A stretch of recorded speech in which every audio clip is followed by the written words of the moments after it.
eh, eh, eh, eh, eh, eh, eh, eh, eh, eh, eh, eh, eh.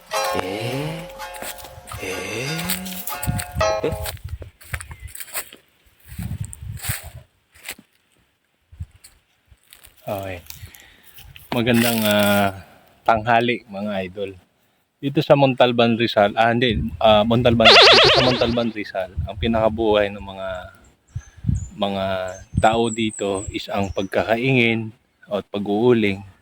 So nakikita nyo siguro itong kabundukan na to.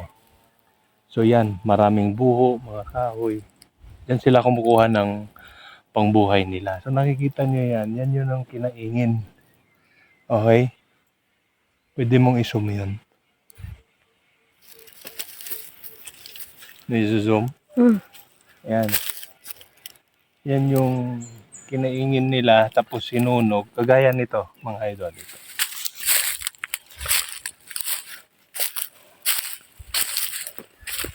Yan. Ito, kuhanan mo.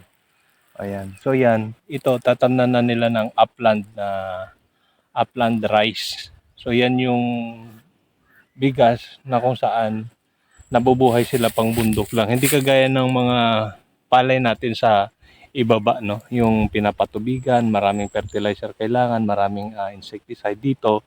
Yung sa kanila dito walang insecticide, walang pataba, kundi ang fertilizer nila is yung nakaingin na yan, which is yan yung sa mga buho.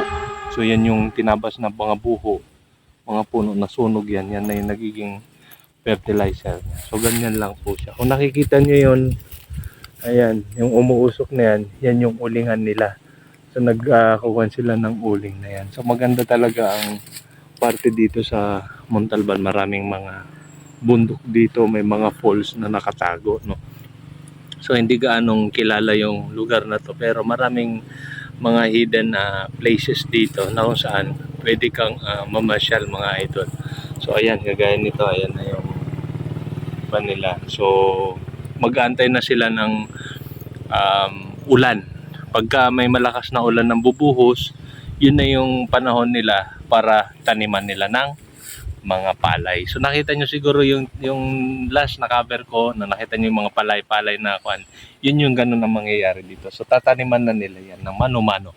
So mano-mano, tutusok, tapos lagay palay, tusok, lagay palay. And then ulan lang yung aantayan nila. Okay mga idol, for more information, no, so marami pang kaalaman dito sa Montalban, i-explore ko kayo unti-unti, mga idol. So lagi lamang natin tatandaan, mas maganda maging humble kaysa maging hambog. Magandang araw mga kaibigan.